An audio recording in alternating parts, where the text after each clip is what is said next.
So first of all, folks, I can't believe it's been 8 weeks. 8 weeks since we were all together for the first time. It's quite extraordinary to think that we're still all here in our homes, but the sun is shining now, so that's an infinitely better thing. And I hope you're all safe and well and looking after each other. Thank you to the people who sent questions in. I am going to attempt to answer. I won't have time to answer all of them, but we will go a little bit later this evening, as I seem to have made us late by about 10 minutes. So, but tonight we're going to look at Love's Labour's Lost, Love's Labour's Won. We're going to look at well, we're going to have a little look at the actors who would have played the women in Shakespeare's day, because remember, no women were allowed on stage. So who created these amazing characters of Cleopatra and Rosalind and Paulina and Juliet? Who were those people? And do we know anything about them? And we're going to have a little look at authorship. We're going to just touch on authorship. That's a big kettle of fish to have to open up. A little look at language. Again, you could do a whole other series on language. And then a couple of quickies as well towards the end. So thank you very much. This first question was from Ian, who wrote in and asked about, I sound like I'm a DJ, who wrote in and asked about Love's Labour's Won and Love's Labour's Lost. And Love's Labour's Won, could it have been Much Ado About Nothing? Another title for Love's Labour's, another title for Much Ado About Nothing. So that's what we're going to have a little look at first of all. Could it be a sequel? Well, so very recently, about 4 or 5 years ago, the RSC did a double bill of Love's Labour's Lost and Much Ado About Nothing, and they titled it, they billed it as Love's Labour's Lost and Love's Labour's Won, directed by Chris Luscombe. And Greg Doran in the program notes sort of, talks about that there's a very good case for Love's Labour's Won being Much Ado About Nothing. And because there is no play called Love's Labour's Won, there's never been a play registered in the Stationers Register where all plays had to be registered as Love's Labour's Won. But there are a few contemporary references to it, and there was a couple of other contenders for it in terms of the plays that we know, whether it was just a long lost play that has just disappeared. But like I say, it's never been it was never recorded in the Stationers Register, which is where all Shakespeare's plays were recorded, and indeed it's not in the complete works, but neither is Cardenio. So let's have a little look back. So first of all, there's a couple of other options for Much Ado, for Love's Labour's Won. And one of them was the Taming of the Shrew, was suggested as it may have been a sequel to Love's Labour's Lost. But that itself has its own sequel, called The Tamer Tamed, or well, we know it today as The Tamer Tamed. It was a play by John Fletcher called The Woman's Prize, and it actually features Petruchio, the lead protagonist from The Taming of the Shrew, but this is with his second wife, Katharina Elizabeth Taylor, if you like, has died, and Richard Burton has now married again. And so it is how he is tamed by his second wife, Maria. So that does have a later a sequel, The Taming of the Shrew. Also, Oswald that Ends Well was put forward as a potential a play for Love's Labour's Won by a chap called Bishop Percy in 1767. But the problem with All's Well is that it's got so many topical references to the period around 1604, 1605, or topical allusions, that's where scholars have placed it sort of pretty firmly. So could Much Ado be the one? So when is Love's Labour's Won first mentioned? Well, it's first mentioned in a 700-page book called The Paladis Tamia. Now, this was a It was written by a chap called Francis Mears. Now, he'd been a student of divinity at Oxford and Cambridge, and it's a sort of an essay, if you like, on classical literature, classical poetry. And in it, he likens the quality of Shakespeare's work to that the Roman playwrights of Seneca and Plautus. And in it, he refers to Shakespeare as writing sugared sonnets, and that Shakespeare is mellifluous and honey-tongued, which is another two phrases that we have, about him. And in it, he references, and this is how he words it, he references his Verona, his errors, his dream, his Merchant of Venice, his Richard II, III, Henry IV, King John, Titus Andronicus, Romeo and Juliet, Love's Labour's Lost, and Love's Labour's Won. Now, this is 1598, and scholars, we put 1598, me saying we as a scholar, but scholars put it at 1598 for Much Ado About Nothing. That's when that's written. And Love's Labour's Lost, a bit earlier, about 4 years earlier, 1594, 1595. And so from that point of view, if Much Ado isn't mentioned, you could argue, well, this was written maybe before Love's Labour's Lost, before Much Ado About Nothing was written or out in the world. But equally, Love's Labour's Won would seem to be a very, very popular title, it would seem, because if Francis Mears is going to mention it here with these plays, why he wouldn't mention one that isn't particularly popular? So why would a popular play sort of have disappeared? And when we come to the complete works in 1623, does Hemmings and Condell, the guys who knew Shakespeare really well, include it under a different name and include it as Much Ado About Nothing? And plays, as I said a moment ago about The Tamer Tamed, plays did go by different names. So, for example, during Shakespeare's lifetime and the audience when they first saw it, Henry VIII, the play we know as Henry VIII, was known as All Is True. And likewise, Twelfth Night continues to have the surtitle or subtitle of What You Will. Now, it could very well be that Twelfth Night was known much more likely as What You Will, as opposed to Twelfth Night. All Is True was definitely what people knew the play Henry VIII to be as. So could people have known it as Love's Labour's Won instead of Much Ado About Nothing? But Much Ado About Nothing has such a great ring to it. Why would you jump on the idea of creating a sequel? I mean, timing-wise, it sits very nicely. 4 years later, he comes back and writes a sequel. But it's not a sequel in what we would term to be a sequel. It's not. It doesn't continue the events of Love's Labour's Lost. None of the characters are the same. It is not in the same venue, place, country, even. There's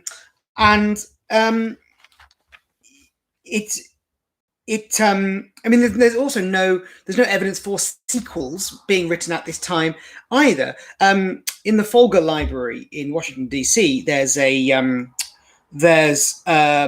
page from a stationer's account book dated August 1603, and in it has a list of booksellers' stock and the titles that are the most popular, and it's got Venice, Shrew, it's got Love's Labour's Lost, Love's Labour's Won, but it's also got two plays called A Knack to Know a Knave and A Knack to Know an Honest Man. Now, these two were written at two different times, so it's a little bit like Love's Labour's Won and Lost. They've got very similar titles, and you might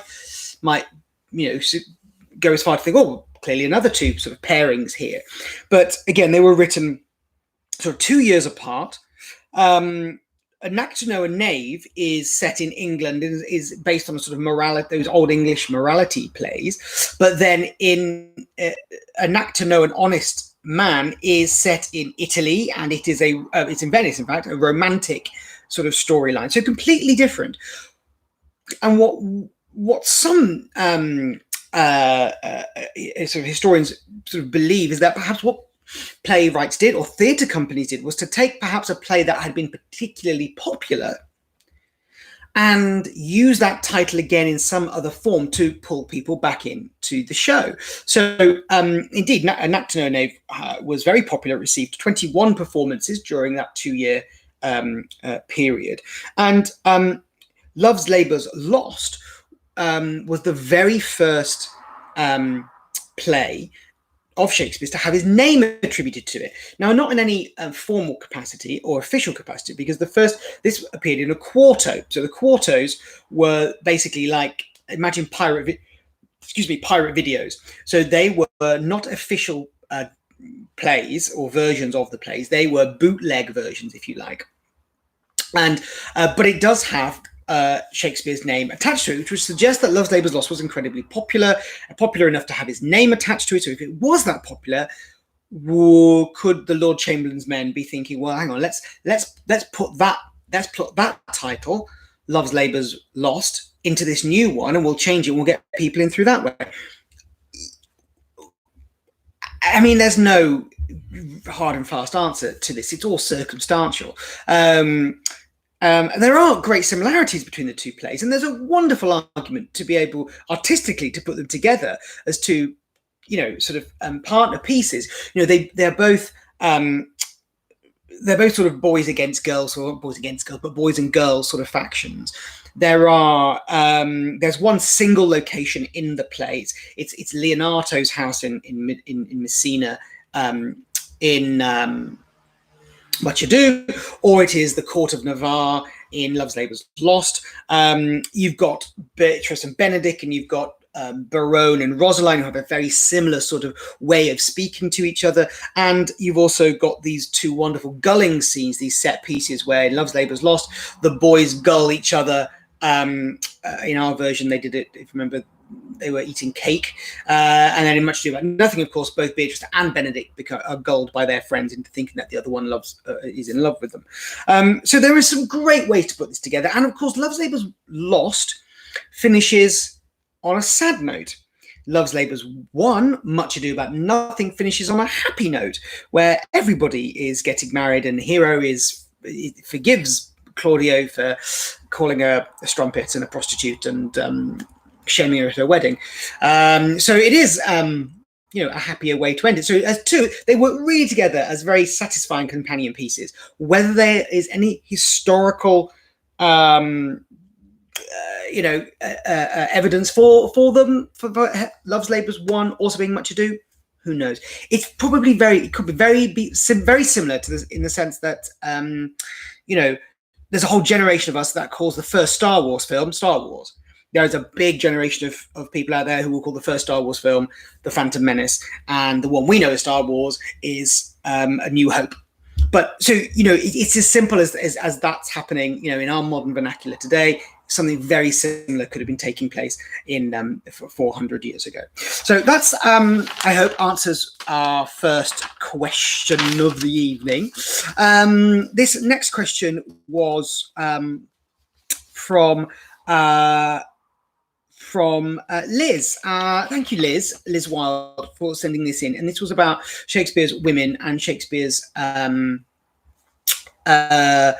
the actors who played Shakespeare, the boy players who played these amazing characters of Katerina and Olivia and Cleopatra and Rosalind and stuff. And I mean, the main thing about these people, very sadly, and for a lot of the actors that were involved in these plays and the theatre in this golden age, there is sadly comparatively little we know about them. There's a wonderful book, and I'm going to put a bibliography online on Friday of all the books that I've either referenced or used in these talks, so you can have a really good look, and I'll try and put them into sort of episodes so you can see where they came in. But Andrew Gurr, who wrote a wonderful book called The Shakespearean Stage, also has a book called Shakespeare's Opposites, which is all about Shakespeare's rival company, the Lord Admiral's men. And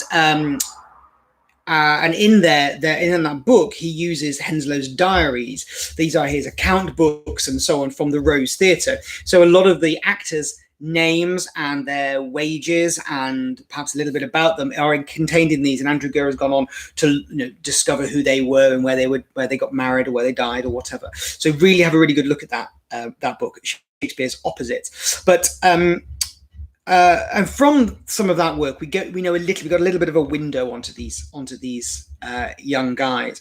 What I would say is that Shakespeare seems to, well, like all artists, or like all of us, seems to mature as he in his writing and his construction, and therefore his construction of dialogue for both male and female characters.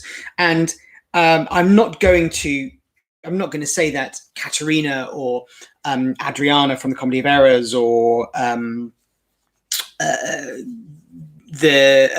Julia or Sylvia in Two Gentlemen of Verona are written any worse or any less than, say, Cleopatra or Lady Macbeth, but there is certainly a maturity in his writing, and a way that he handles his women change. They take much more the center stage. Certainly in the tragedies, in those early history plays. Yes, there's Joan de Purcell, Joan of Arc, or there is Lady Hotspur, Mistress Quickly. Perhaps the one exception which is the third, where you've got these incredibly dominant three women: Queen Margaret, Queen Elizabeth, and poor Anne, who dies. But they're given incredible speeches. But he does seem to mature, I suppose, in the way he crafts women's voices in the plays, and so that suggests something, that the young men who were playing these parts. Remember, the characters as well tend to get older. The larger characters tend to get older through the play. So Lady Macbeth, Cleopatra, Paulina, Hermione, are Volumnia in Coriolanus, his mother. The more complex characters, should we say, you could suggest, get the more complex older characters take more of a center stage than perhaps the younger characters, like Desdemona or Lady Macduff or Miranda later. So you could say that these actors who started with playing Juliet or Caterina or Lady Hotspur or Kate and Bianca or Hermia and Helena, they could stayed with the company, learning their craft, like in the old rep system that we used to have in this country, to where they are by the time you're into sort of 1609 and Cleopatra and so on. There's another great book, Shakespeare and Co., which is written by Stanley Wells, which also looks at all of Shakespeare's contemporaries. Essentially, the first chapter was on Shakespeare and his immediate friends, and then looks at Christopher Marlowe and Thomas Dekker and so on, the actual playwrights themselves. But there's some lovely, fascinating vignettes of moments of the playwrights' lives. And in there, he's sort of saying that it's known that boy actors would have started as young as 8 years old, playing the pages and the fairies. So in plays like The Winter's Tale, there's Mamilius, the young boy. There's Lucius in Julius Caesar, and of course you've got things like Peas Blossom, Mustard Seeds in Midsummer Night's Dream. And it's also interesting to note that the girls, certainly in the comedies and those early comedies, up to about sort of 1600, all appear in pairings. So you've got Kate and Bianca, Julia and Sylvia, Helena and Hermia, Beatrice and Hero, and Rosalind and Celia, and one, or possibly, and all of them are plausibly shorter than the other. One is darker than the other, which begins to, you begin to think about, wonder if he was writing for very particular individuals. And it's a bit like not like necessarily a double act in the same sense of comedy, although some of these characters do. Certainly, Celia and Rosalind and Celia and Helena and Hermia have a great chemistry, although they're antagonistic towards each other. They have a great chemistry, and same with Beatrice and Bianca. So you do wonder if he was writing again for very specific, particular people who were growing up with him and growing up with the company. Similarly, the later roles of things like Lady Macbeth and Cleopatra, Volumnia, Hermione, and Miranda, who's a younger character, but they all spend most of their stage time with one other older male central character, so Antony and Cleopatra, or Macbeth and Lady Macbeth, Volumnia, Coriolanus, Hermione, and Leontes. So possibly the sense of could this suggest that also there's a simplification to rehearsal, that these two have worked together very often. So not to take necessarily Richard Burton and Elizabeth Taylor. Let's say that's a pretty obvious example, and perhaps not a very good one. But they're pairings that have worked together a lot. Again, as they've grown up with the company. And there's also a sense that the boy players would potentially have been a lot younger than the male actors in the company, and because they would have also been apprenticed to them, quite possibly, during that time. And if that was the case, because there was no formal training like we have today, and so they would have lived with their masters in their masters' households. Augustine Phillips is one of the list of the Lord Chamberlain's men in the first folio. In his will, he bequeaths 40 shillings, clothes, a sword, and a dagger to his apprentice Samuel Gilburn. Now, Edward Allen, the great tragedian of the time, for whom Marlowe wrote all his plays, I think we mentioned him a couple of weeks ago. Edward Allen and his wife Joan, in their letters, talk very affectionately about their apprentice John Pigg, P-I-G-G or P-Y-G, and he's referenced in Henslow's diaries as the boy, or Allen's boy, and in the in Dulwich College, which has all of Henslow's records, Edward Allen bequeathed. He set up Dulwich is an inventory of props for the Rose Theatre, dated 10th of March 1598, and in it it lists one red suit of cloth for Pig, laid with white lace. Now these would have been really, really fancy. These would have been really sumptuous clothes, and clothing was probably the biggest expense that theatre companies outlaid. There's another a gown of calico for the Queen is listed, and so also these boy players are also being given a huge responsibility as well, playing queens. Remember, there is a queen on the throne up until 1603. So there's they've got a huge amount of responsibility, and Burbage's apprentice, Richard Burbage, who created Hamlet and Richard III and so on. His apprentice was a chap called Richard Robinson, and he was possibly one of the most well-known boy players at the time, and he was famed for his female impersonations, and his powers of impersonation are given tribute in a Ben Jonson play called The Devil is an Ass. So have a look through there. But there are really, there are traces of these the boy players and who they played all around. There's a chap called Jack Jones, Richard Juby, Thomas Parsons, one who's just referenced as Will in the diary, and he plays Leonora in a play called Frederick and Brasilia in 1597. There's some interesting ones. There's William Barn, one chap called Nick. And tantalizing, there is there's one called Black Dick.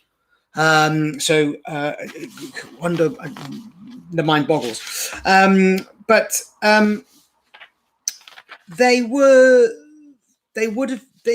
have been really at the cutting edge of theatre at that time, because Shakespeare is writing incredibly complex dialogue, but also he's pushing the female characters to the front of the stage and the front of the stories, and It's unlike, and they are strong, and they are forthright, and they have a passion, and they are more modern than than perhaps we would think 400 years ago. No, 8 of them defy fathers, disguise themselves as boys or men, sorry, 8 are disguised, 10 defy their fathers, and 6 of them lead armies. And you see in the characters like Juliet, and for me, Juliet is where he begins to craft a different type of female character. She is so strong and so passionate in that play, and is listened to, and gives, and her speeches are so beautifully constructed, and she really holds the stage. I mean, all the characters before hold the stage, but I mean is that she leads.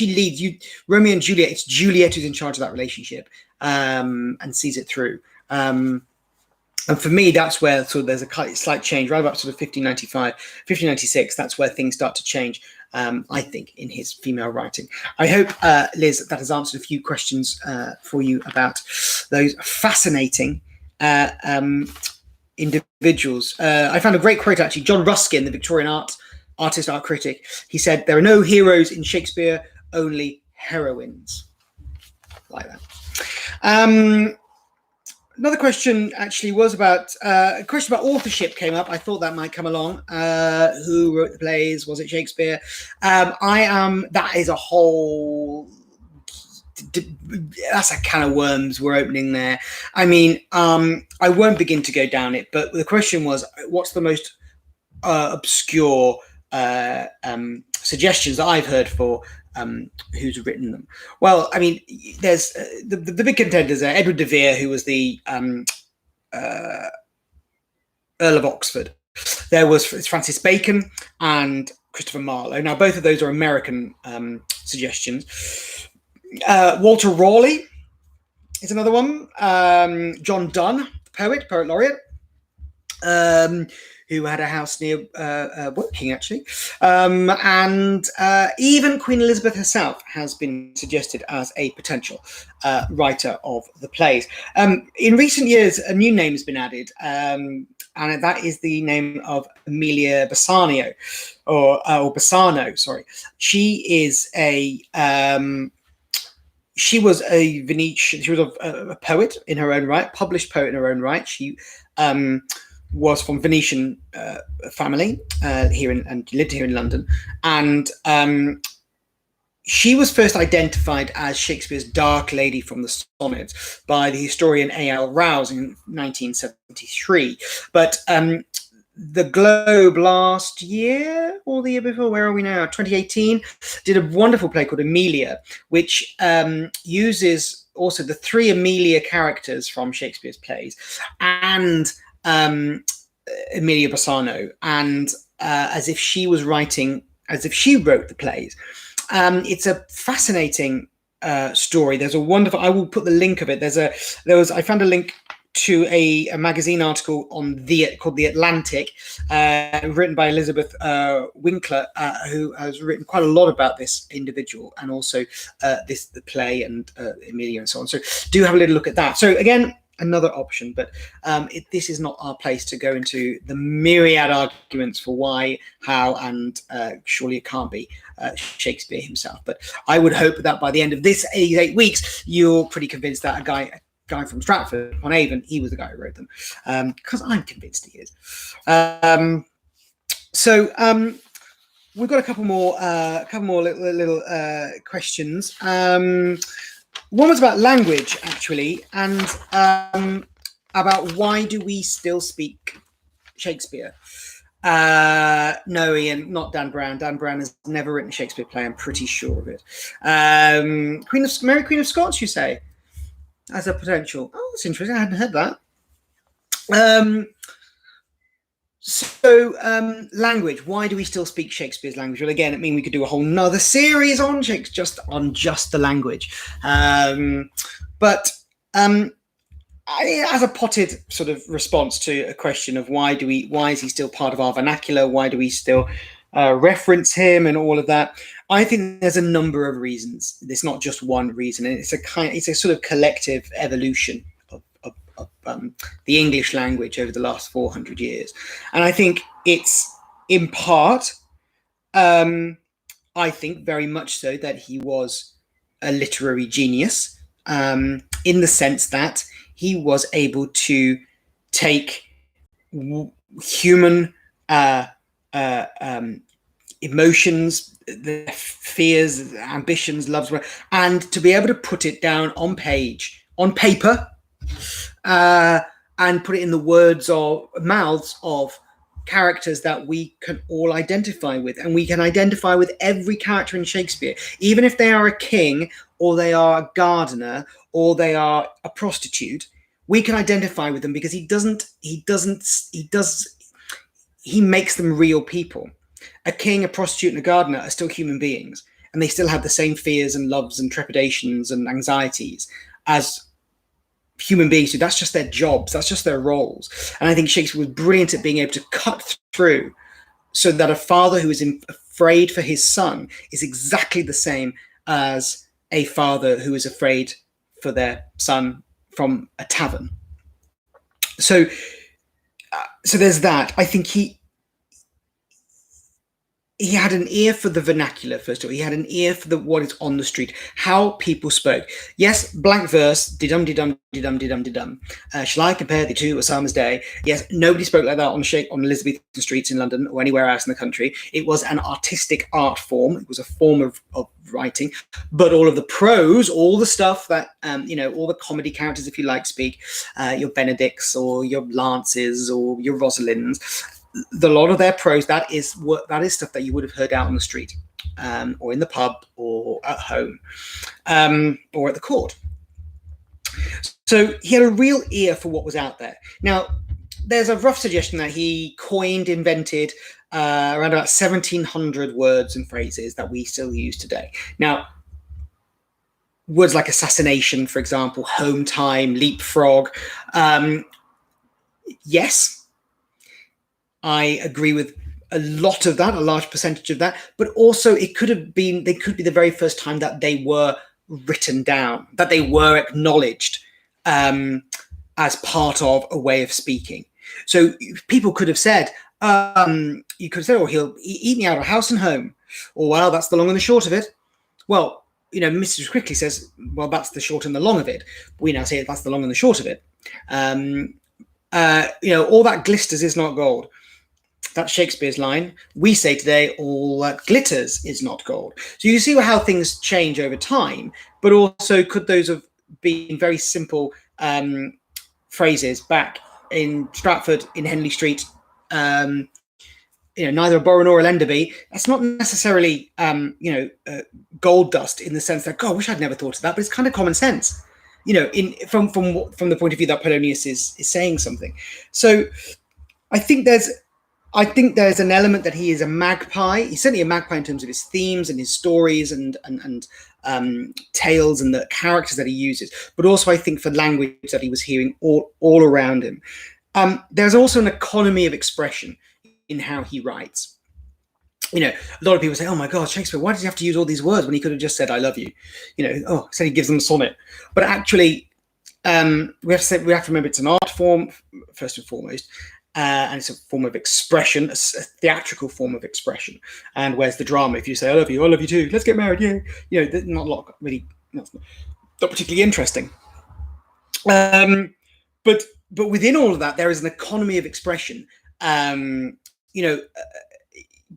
of my most favorite moments is in The Winter's Tale, and this Leontes believes that he has done his wife and child a huge wrong. For 16 years he has lived in his own purgatory of his own making, and suddenly this statue that Paulina has had made comes to life, and it's Hermione. And all that Leontes can do, he doesn't have a big speech, he just goes, oh, she's warm. And that is, for me, gives me goosebumps just saying it. It's so simple. It's so simple, so beautiful. Lear's never, never, never, never, never. That 5 nevers in one line. And again, there's something simple in that. The sun begins to gild the western sky. That was the time Lady Sylvia did the point to meet with me, says Egremont in Two Gents. And the sun begins to gild the western sky, the sun's setting. What a beautiful way to say the sun's setting, but it's so economic in how he's saying it. So I think there's a lot in that. I think it's also rhythms of speech. It's how we speak today. I was thinking about what modern phrases are there that we all know and are part of our vernacular. Well, of course, a lot of them are advertising slogans. So don't just book it, Thomas Cook it, or every little helps, or don't leave home without it. I'm loving it. Good food costs less. I think that was one, wasn't it? Sainsbury's. But they're very simple. They're really simple things, and they're true. Every little helps. Absolutely, it does. How many of us say that? And we have our own sayings. I've got a saying from my dad. It's looking a bit black over Mothers. It means it looks like it's going to rain, regardless of where Mothers is, but the sky's looking black. And that's a phrase that sticks with me and my family, but it doesn't get added on elsewhere. But we have all these our own ways of saying things. Same with Dickens. Please, sir, may I have some more? That's from, Oliver Twist, Curiouser and Curiouser from Lewis Carroll. But a lot of these, the final thing I'll just say about this is that a lot of them, perhaps Dickens is a little bit different, and Lewis Carroll, but they are said, they're spoken. You're not reading them. With Shakespeare, you're not reading them. Essentially, you're not reading. That's how they would have been passed on originally. They would have been spoken, and they're there to be spoken by real people. So you hear someone saying it in the same way you hear the voiceover artist at the end of an advert going, don't just book it, Thomas Cook it, or every little helps. And the fact that it's said in a natural rhythm. And so Shakespeare's actors were speaking these in a natural rhythm. And I'm sure there's people, in the audience 400 years ago would have been nudging the person next to them and going, oh, I say that to you, don't I? And all of those sorts of things. So I'm sure that's one way of how these got stuck in our daily speak, daily language. I'm nearly at the end, folks. Question from John is my final question. Thank you, John, for sending this in. And it was, what has been my favourite role with Guildford Shakespeare Company that I've played in Shakespeare? And I have been hugely privileged to play so many beautiful, wonderful roles that perhaps as a jobbing actor before I set the company up, I wouldn't have had the opportunity to, because those lead roles don't often come the way of a jobbing actor. And it's not that Sarah or I ever say, we're doing this play, therefore we're playing these parts. That's never how we've worked. It's been the director's choice of where they place us within our casts. But off the back of that, I have had the privilege of playing probably my favorite was, it's so hard. It's probably like saying choose your favorite child. It's very difficult to be able to choose my favorites. But what I will do, I'll put my favorite. These are the ones that I have had some of the most joy discovering. And I'm not necessarily talking about the productions. That's a different question. But the parts themselves, getting into them, getting underneath them, working out who they are, the words they say, and the relationships they have. Edgar in King Lear is a part I would love to revisit. I may not be able to now. It's a slightly younger man's part, but I would love to have another go at revisiting Edgar. I think Laertes I played in 2011 with in Hamlet. Again, it's a fab part for a young man, because it is it's fab for an actor because you get a lot of the play off. Not in our production, because I was still soldiers and all sorts of other people, but you end up with a sword fight at the end, and you come back with such high emotion. The last time you saw Laertes, he was saying goodbye to his sister and being cheeky to his dad, Polonius. And the next time you see him, about depending on the length of the show, but let's say about an hour or 20 minutes later, he is full pelt coming in, and his dad's been murdered. His sister's drowned herself. The world has just completely gone berserk, and then you end up with this great sword fight. So that's one of mine, one of my favorites. My last three, and it's not necessarily in any order, but are comic characters. Is Touchstone. I have a great affinity for. People say he's one of the most hardest, complex comic characters to play because his comedy really isn't very funny 400 years on. But I played him. I've had the privilege of playing him twice, and he is, for me, he's fascinating. The wordplay that he has and how you make him relevant to a 20th century audience, 21st century audience, I should say. Lovely. He's got this lovely relationship with these two girls, Rosalind and Celia, and then Audrey, who he meets, and he goes off on this voyage of discovery, meeting these shepherds, and then meets Audrey, this cowherd, or however you're going to play her. And it's just rawness. There's no finesse to it, and he's really honest, and he's a little bit he's a bit egocentric when he's with the poor shepherd William, but it's a lovely part, and it's a lovely showcasey part in terms of the speeches that he has. There's some really nice complex things to get your actuary teeth around and stuff, and so he's been a fab one. And I suppose the last two, the two I've played the most, and the two that I have probably the biggest connection to for sentimentality reasons, and one is Benedict in Much Ado About Nothing. What a part, what a play, what a dream it is to play that part. And it was the first play that we did in 2006, and it was the film version of Much Ado About Nothing by Kenneth Branagh. Really, really opened my eyes to what Shakespeare was and could be, along with his Henry V. Those two really opened my eyes. It's a beautiful character with a beautiful relationship with Beatrice. Two people destined to be together who can't admit it, and it's so real in that sense. And aside from what Claudia does to Hero and the wedding and how he denounces her, it's a play about friendship and about camaraderie and about and love and being true to yourself and being true to your friends, and your friends sometimes know you better than you do, and that's really cool. And finally, it would have to be Bottom. Is, I don't know, he's something. He's an enigma all in himself, but I have a huge affection for that character, and his mechanicals, the guys he's with. They're a team, and they love one another so much, and they love their hobby. They're putting on a play, and from Bottom there is so much good and earnestness and desire to do well and to please. I always liken him to like a puppy, and that he just is.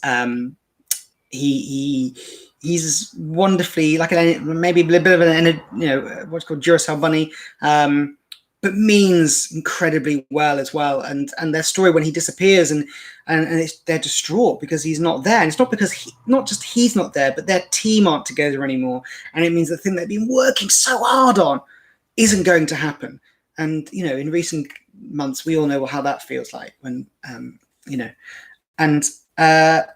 and also he has this amazing adventure himself, meets the Queen of the Fairies and has a out of donkey experience, and the end is just bliss. To play with an audience is just bliss. As a comic actor, it's a bliss part to play at the end though. Thank you, folks. I have really enjoyed these 8 weeks chatting with you, and thank you for those questions. I hope you've enjoyed them, and I hope you've enjoyed our journey. I hope you've learned something else a bit more about Shakespeare and about his life before the plays and before the theatres. They're all on YouTube. You can watch them back, and I will put a bibliography of everything online so you can see what the books I've been referencing, and you can have a little read yourself. And we are looking at other things possibly to do like this in the coming months. We have Wind of the Willows is now on sale, the live online reimagined version. I think Mr. Toad is a little bit like Bottom. I think there's a little bit of Bottom in Mr. Toad, and his chums as well, all like the mechanicals. Anyway, sorry, off on a tangent. Folks, it's been an absolute pleasure. Please look after yourselves, stay safe, and we will see you all very soon in the open air, I hope at some point soon. Take care, and we'll see you soon. Bye.